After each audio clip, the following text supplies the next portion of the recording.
It's SJ from Love of the Game, and we're going to do our grand final show. The NBL1 East wrapped up. The Manly Warringah Sea Eagles. Is that what they're called, actually? Yeah, Manly Warringah Sea Eagles and the Canberra Gunners are your NBL1 East 2025 champions. Now, I'm going to talk about my grand final experience, pretty much my first full season covering the NBL1 East. So, for now, kick back, relax, and enjoy the show.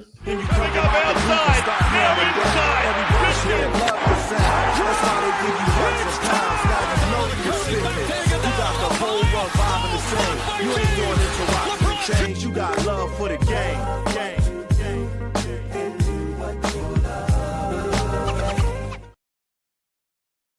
Now, I came late to the first game, and I'm sorry for that. Saturday is family day, so I was chilling with the wife and the baby. And man, if you're the NBL1 East, you should be pushing these time slots a bit back. Maybe start the women's game about 4 o'clock. Men's game about 7 o'clock start. That would be ideal for next season. But yeah, look, rocked up, and all I saw was Taylor Wirtz raiding threes. The Manly Warringah Seagulls were on fire, and it kind of just stamped their season. I think they had an 18-game win streak heading into this game, and the Manly Seagulls were always, for me personally, destined to win this season on an 18-game win streak. And yes, Taylor Wirtz came second in MVP voting. They got Kim Dixon, who's been absolutely balling this whole season. They got a deep squad, and you need a deep squad to win 18 games in a row. So, they had the talent. Alex Delaney once again stepped up for the Manly Seagulls. Zoe Miller, Josie Bowman hit a few big buckets early on in the game, and the Manly Seagulls were never really threatening this game. Shout out to COE, though. They stepped up that second half. I think they were down 27 points. They only lost the second half by 1 point. If that's how they started the game and got Manly nervous at the start, they would have had a chance. But, yeah, you're not going to run down Manly with that momentum, the way they were going this season. Shout out Coach Kerwin. He's done a great job in the last, 4 or 5 years, and deserved that title. It was honestly a privilege to watch the Manly Seagulls girls celebrate, because that was a hard-fought title for them. So I remember talking to Alex Delaney for the post-game interview, and I was saying, man, hey, there was a lot of pressure on you guys. How do you sleep? It's yeah, man, I was feeling it all week. And, hey, they got the chocolates. They got it done. My favorite thing that I saw was when the finals MVP, Taylor Wirtz, was raiding threes in the first quarter. Her partner, Preston Perifoy, was there holding her face, I think, in their little big banners. And, man, it was just a privilege to watch. Well-deserved for the Manly squad. For COE, they can hold their heads high. They absolutely beat some big guns to make it to the finals, beat the Nationals in the first round, and then the Bandits, epic game. And they upset Norths, came against Manly, and they were kind of a bit overawed by the occasion a little bit. But, man, Manly just could not miss from three. It was honestly some amazing basketball, though. They started off that grand final. But, yeah, so Taya Fagan also, that girl is a talent. And I remember speaking to Sam McDonald, the coach from the Bandits, and was like, man, shouldn't Taya Fagan be off to college too if all these college girls are leaving now? And he's like, nah, bro, she's still got another season in the NBL1 East. And I was like, God damn. All right, so she's going to be back next season. I can't wait to see what her game is going to develop into with another sort of off season ahead of her, especially in that great COE program. Also, I've got to give a massive shout out to the fans of the Manly Seagulls. They turned up. I mentioned Preston Perfect, but they were all there, and it was kind of like it feels weird to say, but it just feels like basketball won that day. They had the support. They had their fans, their friends, their family. It was an emotional day. I remember when Lucky Hill from Eastcott game was like, man, I nearly shed a tear just celebrating that win. And, man, it was a pleasure. And for the women's competition next season, it's going to be elite. You got North's going to go strength to strength to kind of redeem their season. You got Newcastle Falcons, Nicole Munger going for 4 MVPs. You got the COE squad, the Bankstown Bruins with Shyla Hill, she comes back. And they're a great sort of youth program. They dominated the end of the season. See them back. The Albury Wodonga Bandits, Katie Jones and Riley Loof are probably the best backcourt duo in the NBL1 East. Seeing all these, even the Sharks, man, disappointing season. They're going to look to bounce back. They got a lot of talent there. So stay tuned. Make sure you follow women's basketball, especially in Australia, man. It's growing. Look, on the stat sheets, Zoe Miller, 17 points. Taylor Worth, 25 points. Kim Dickerson, 15. In only 23 minutes, Josie Ballman, 11 points. And Alex Delaney, 18 points. For COE, you had Olivia Oleneski, 14 points. She's 16, man. And the way she's ended this season, her career's going to Isabel Smith, 13 points. Taya Fagan, 9 points, 6 steals. And Zara Russell, 11 points. Like, those two came out flat during that first half, especially when the team needed them. So can't wait to see their sort of growth in the future to kind of pick that up. For the men's competition, I won't lie, heading into that men's game, I was worried about the crowd because like the women's game was a bit sort of, I know it was a blowout, but like the sound and the sort of just the volume wasn't there. And then went outside during the break and all you see is all the buses start arriving, the Hawks fans, the Gunners fans, and man, they brought the noise. So shout out to all the sort of traveling fans from both clubs. You guys got to witness an amazing, amazing grand final. Illawarra Hawks were the favourites, fair to say, especially in the whole NBL1 East community. A lot of people riding the Hawks, and fair play to them. The Hawks having played some elite offense. The Canberra Gunners were probably their hardest, toughest matchup all season, and proved it once again. My favourite start play during the whole first half was literally, I think about a minute into the game, there was a loose ball. Will Mayfield saw the ball kind of rolling. He had time to kind of pick it up and get a fast break, but he just dived, no care for his sort of regard for his body, just dived, trying to grab that ball, grabbed it, and from there I kind of knew like, all right, the Canberra Gunners are switched on, and that whole game was topsy-turvy. Like no team could kind of break free. You had Todd Blanchfield stepping up for the Illawarra Hawks. Kobe McDowell-White was raining in threes. Maddie Mims doing Maddie Mims things, but the Canberra Gunners just kept finding an answer. Shout out to finals MVP, Derek Emlafonlu. He came up huge, 28 points, and honestly kept the Canberra Gunners in that game. Him and Will Rice, especially in that third quarter, they were huge. Glenn Morrison absolutely dominated that first quarter. I think 12 points, 6 rebounds. And for me, the Illawarra Hawks, the biggest surprise was, I know CJ Marin was back. Was he going to be in the starting 5? He didn't start. Started on the bench, and Glenn Morrison just feasted, kind of got his game going. Also 28 points, 14 rebounds.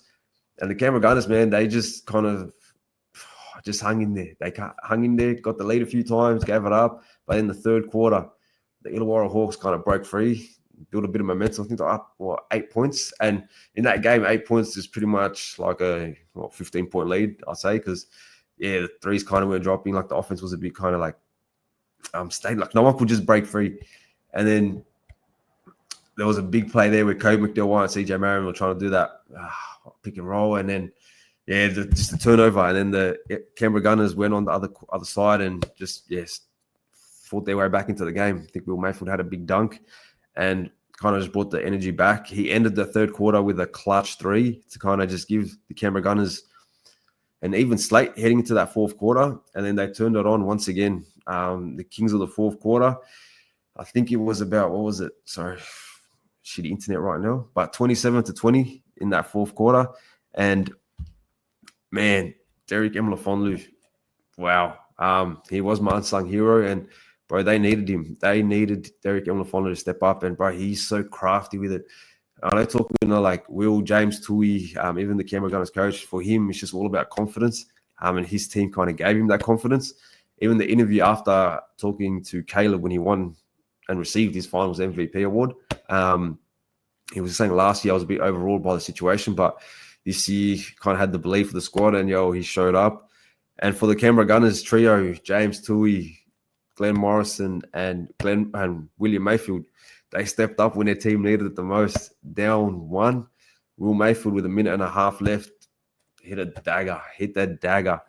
It was amazing because that's when I literally pulled out my phone, and then I was like, all right. Because the whole time I was kind of enjoying the game, like as a fan. I remember standing like next to Caleb, Damien, Zach was there, James from 2 Feet in the Paint, and it was just like and Elijah Washington. Shout out Elijah Washington, man. He's the man. He's the man. We're just talking about the game, just enjoying the game, talking about the ebbs and flows, and literally William Mayfield, bang, in your face. I think it was on Kobe McNeil-White, and then the next play down, they got to stop. Glenn Morrison got to work. I think it was on CJ Marin. Got a tough finish, and then next play again, Glenn Morrison, Illawarra Hawks compressed, and he found James Tui, Mr. Big Shot. Wow, hey, James Tui has had 2 weeks from heaven, like the last fourth quarter of that Sharks game, and then what he done for the Canberra Gunners this game too. Respect to you. But it just felt good when he let it go. You knew that was going in. You knew that was going in. If you've seen James Tui shoot, you know what James Tui is about. You were never doubting that was going to be cash money. Mr. Big Shot. He literally is the reason why the Canberra Gunners won the NBL1 East Championship, because if he didn't do what he did last week, 11 points in the fourth quarter against the Sharks, that wouldn't have been he. But yeah, shout out to you, James Tui. And for the Canberra Gunners, look, they lost last season. And the Nationals are in Canberra. So for me, I always felt like it was kind of like their destiny to win also. Like it was meant to be. And man, I'm a big sort of believer that, you know what, the basketball gods are going to look after you once in a while if you kind of do things the right way. And those Canberra Gunner boys deserve it. So shout out to them. For the Illawarra Hawks, well, honestly, it was a successful season. Well, they won 2 games last year. This year, 15-5, all that to the grand final. Like, shout out to Sam from the Hawks Hangout, man. Like, we talk a lot of basketball. And, bro, I met this man, halfway during the NBL season with the Illawarra Hawks, and he's like, hey, no chip talk, no chip talk. Now he's talking about, you know what, we're doing the double this season, NBL champs, back-to-back. So, just a little humble pie, man. You know, like being a sports fan, bro, it's tough. You got to go through the ebbs and flows. But, yeah, shout out to what he's done, especially for that community. It's been a pleasure to watch. I can't wait to see what they do next season, the NBL1 East. And I also want to give a shout out to my boy Caleb. I met him last season when he was doing the commentary for the Mailer Mustangs. And there's a lot of great commentators in the NBL1 East, but Caleb's like, he's my GOAT. And I was asking him for advice, tips, because I wanted to get into commentary. And then he kept giving me advice, kept giving me like his time of day. So shout out to you, respect to you for that. And then we ended up kind of like building up a little friendship. Started talking.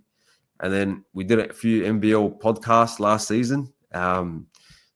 If you want that, let us know. But yeah, look, I created an NBL podcast. We started talking some hoops, talking life. And he ended up getting a gig with Basketball New South Wales to kind of be like he does a lot more. I don't know what he does, to be honest, because all we do most of the time is talk basketball. But he does kind of like the content for Basketball New South Wales and NBL1 East. And he's done a great job.